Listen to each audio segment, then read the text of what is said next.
ইতিমধ্যে আপনারা অবগত আছেন, বিভিন্ন জেলার ডিপিএসসি থেকে রেশনালাইজেশনের জন্য নোটিফিকেশন আসছে, যেটা স্কুল এডুকেশন ডিপার্টমেন্টে কিছুদিন আগে এসেছিল। আমরাও ভিডিওর মাধ্যমে শেয়ার করেছি এবং সেই নোটিফিকেশন আসছে সারপ্লাস ট্রান্সফার হবে, অর্থাৎ ডেফিসিট স্কুলের টিচার দেওয়া হবে এবং যেখানে বেশি টিচার আছে সেখান থেকে ট্রান্সফার করা হবে। তো এই ব্যাপারটা আসার পরেই দূরবর্তী জেলার যারা শিক্ষক শিক্ষিকা আছেন তারা একটু হলেও আশাহত হয়েছেন।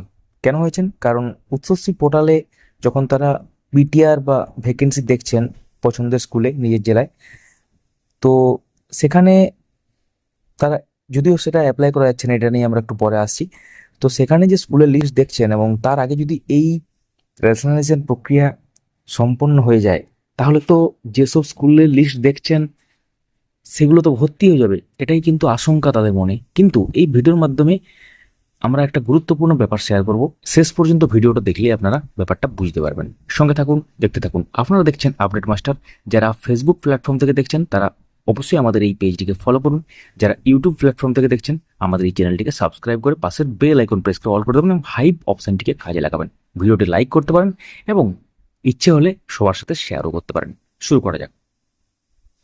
রাজ্যের বিভিন্ন জেলার প্রাথমিক বিদ্যালয় সংসদ বা ডিপিএসসি থেকে একের পর এক রেশনালাইজেশনের জন্য সারপ্লাস টিচার ট্রান্সফার সংক্রান্ত নোটিশ প্রকাশিত হয়েছে। মালদা, বাঁকুড়া এবং আরও অন্যান্য জেলা এটা কিন্তু নোটিশ চলে এসেছে। আমরা স্ক্রিনে দিয়ে দিলাম 2-4টে জেলা। তো অন্যদিকে দীর্ঘদিন ধরে দূরবর্তী জেলায় কর্মরত হাজার হাজার শিক্ষক শিক্ষিকার একটাই প্রশ্ন, যদি আগে রেশনালাইজেশন হয়ে যায় তাহলে উচ্চশ্রী পোর্টালের মাধ্যমে নিজের জেলায় ফিরে যাওয়ার সময় কি আর পছন্দের স্কুল খালি থাকবে?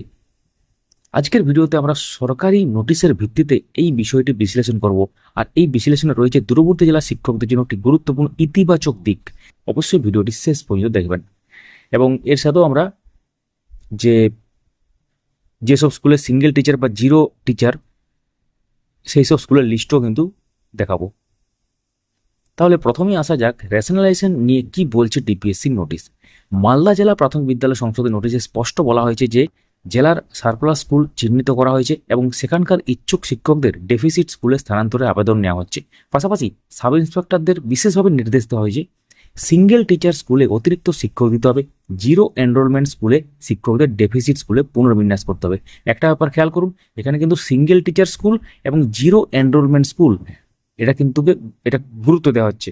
সবকিছু কিন্তু হবে আরটি 2009 নিয়ম অনুসারে এবং নতুন এসওপি অনুসারে।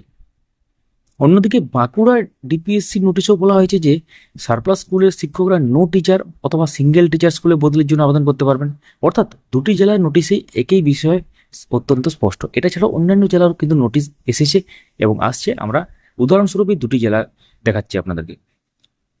এবার গুরুত্বপূর্ণ পর্যবেক্ষণ তাহলে কি এখান থেকে পাওয়া যাচ্ছে?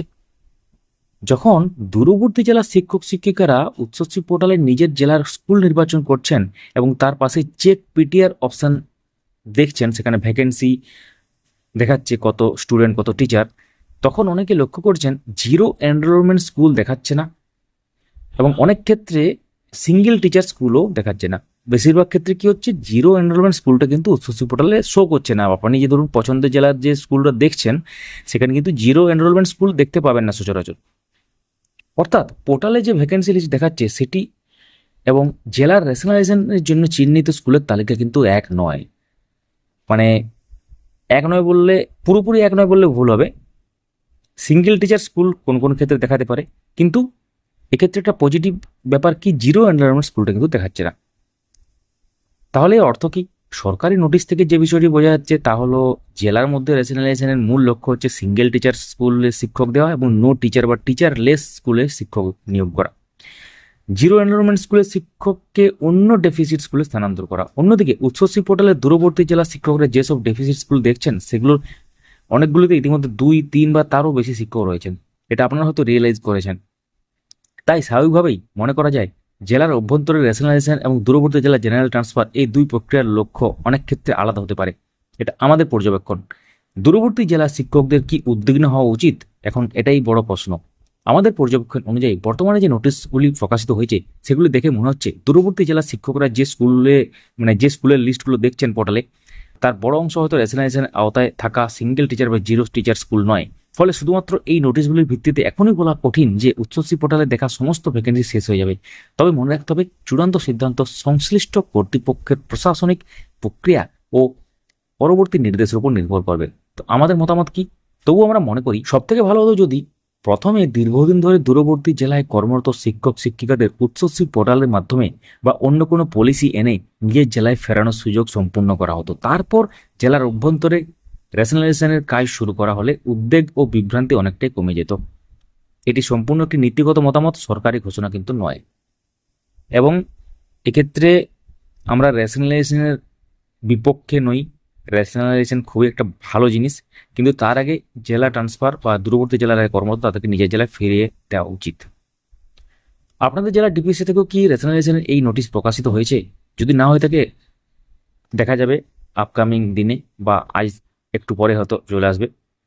তো district primary school council Bankura থেকে যে লিস্ট বেরিয়েছে, যদিও এটা আমরা ভেরিফাই করতে পারিনি, তো এখানে লেখা আছে single and teacherless school as on July 2026 as per IOSMS data. অর্থাৎ এখানে যেসব স্কুলের নাম আছে সেসব স্কুল হচ্ছে সিঙ্গেল এবং টিচারলেস স্কুল। তাহলে এখানে দেখতেই পাচ্ছেন টোটাল এমপ্লয়ির দিকে 1 আছে, কোনটা 0 আছে। অর্থাৎ এমন এমন স্কুলে যেখানে টিচারই নেই, আর এমন এমন স্কুল আছে যেখানে একজন টিচার। তো এইসব স্কুলেই কিন্তু শিক্ষক শিক্ষিকাদের ট্রান্সফার করা হবে জেলার মধ্যে আর কি।